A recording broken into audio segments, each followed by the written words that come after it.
head is like right here, and the butt is like right here. So we can lie like this. Yep.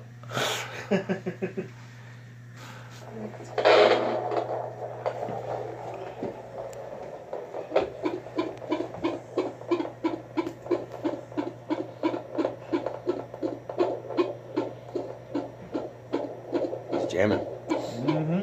That he is.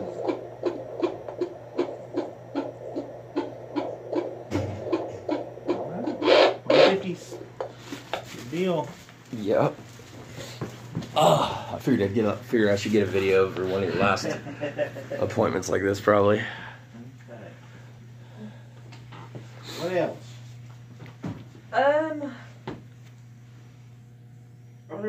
I know there's supposed to be like a birthing plan thing that you do.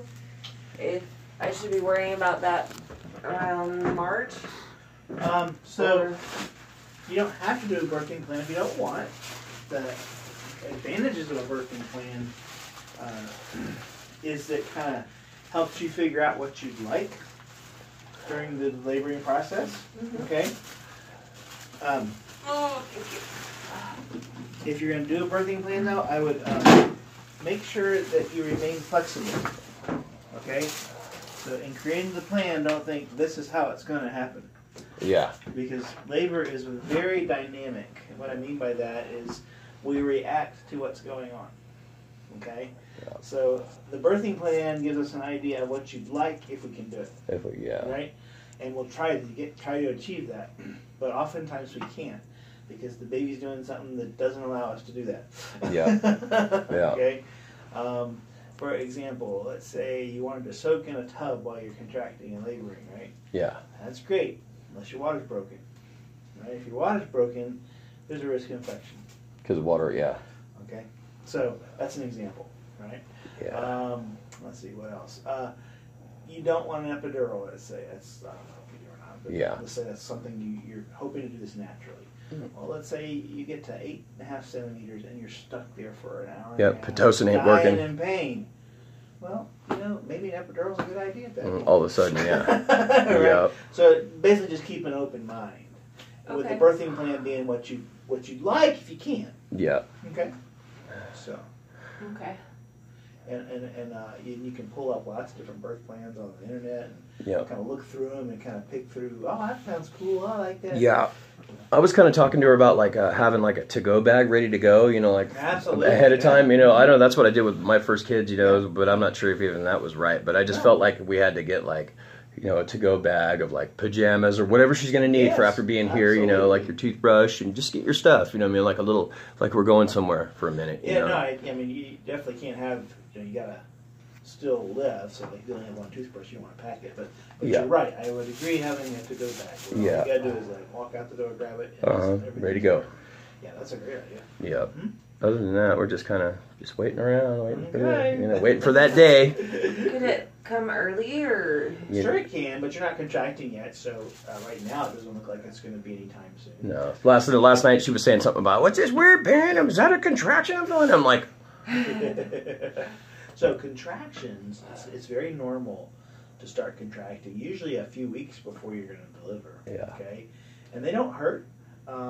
The way you know they're contractions is they're very repetitive. Yeah. Right? So it's there for 1 to 2 minutes, and then it goes away. And then 15 minutes later, exact same thing comes back.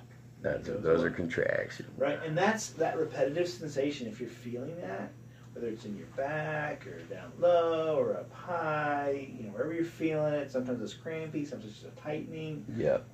It's Frequent. there for 1 or 2 minutes, and then it goes away. And the exact same thing comes back, and it goes away. It's that repetitiveness that tells you, these are contractions. Okay? And typically what'll happen is you'll do that for about an hour, hour and a half, and then they'll go away. Okay? And usually most people notice them about 10 at night, 2 in the morning, somewhere in there.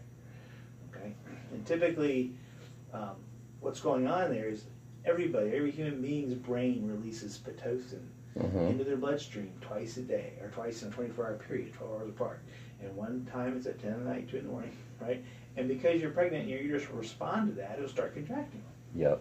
To your natural body's Pitocin Yes. now. Yeah. Yes. It's called oxytocin. I was wondering where that Pitocin, if that was a natural thing that, you So know. oxytocin's when your brain naturally makes it. Yeah. And then the formulated compound, Yeah. which is like it's called Pitocin. Uh-huh. Okay. Yeah. And that's what we give you, like if we need to make you contract in labor or that kind Time to get this shit over with. of Get this woman out of here. That's if you're late, or do you do that when you're on I do it for different reasons. If you have, we're going, we're letting your body kind of do its thing on its own, and all of a Yeah. sudden you just arrest, like your cervix stops dilating at a certain point. Like you've gone into labor, but then it stops, the labor stops, and then You to gotta keep help. you going. Or you're contracting, but you're not making a lot of progress. Contractions are regular, but they're just not that strong. Sometimes we need Pitocin to make them stronger. So I probably, 1 in 4. Yeah. These are 1 in 5. So and we talk about it before I I've been getting winded more, like, because I walk, or like I don't walk, but if I'm like standing up for too long, I just sit down. give it. Yeah, so that's, I think that's very normal. That baby's really pushing, as it's growing, the uterus grows, it pushes everything up into your diaphragm. Okay, the diaphragm is this dome-shaped muscle right here. And the way we breathe is the diaphragm contracts and flattens, and it pulls air in our lungs. Well, you got so much pressure pushing up to that diaphragm, it tries to flatten, but it can't do it quite as much as it normally would. You're not getting it. So you just can't get a deep breath in. Right, and that's a very common short of breath sensation. It would be good to walk if you're not walking, okay? Because the better shape you're in going into labor, the better it usually goes. Yeah. So a little walking's good, but keep in mind that, especially now when you're pregnant, you're doing about 1 level more exercise than what you're actually doing. Okay, so like you're sitting right here, but really you're walking. Okay, and when you're walking, you're kind of lightly jogging. Yeah. Okay, so that's the way I look at it. Yeah. And so if you're like walking, you're like, I'm just out of breath. Why is that? Oh, that's kind of crazy. It's because you're really jogging. I'm sweating Okay? right now. So- I'm sweating. yeah, so you're hot more because the baby's in there growing and working, and it's its own little oven, right? So, I mean, it creates extra heat. So, all right. All right. What else? I don't know, because we have the baby room all set up, and it's starting to get slower and slower to the time, and Yeah, Yeah, we're just trying to get more prepared, Yeah. mentally, physically, just for, Yeah. everything. That's about it, just anticipating the. Okay. Well, it sounds like things are going on just fine. So keep on rocking along, and we'll see you in a week. Cool. Okay, so every week now until you deliver. every week. Yep. And if you have any bleeding, fluid leaking, of course you go in. If you start getting 6 or more contractions in an hour and they're not going away, go in. Make sure you feel the baby move, and if ever you're worried about movements because you haven't felt it move, lie on your left side, count movements. Mm-hmm. Oh, the 6-second thing? In an hour, Yeah. and if you don't get 6, you're coming. So 6 is your magic number. Yeah, I remember that. Okay? Yeah. So, all right. And, Cool. Thank you, man. Otherwise, we'll see you in a week. Yep. Thank you. All right, I'll take care.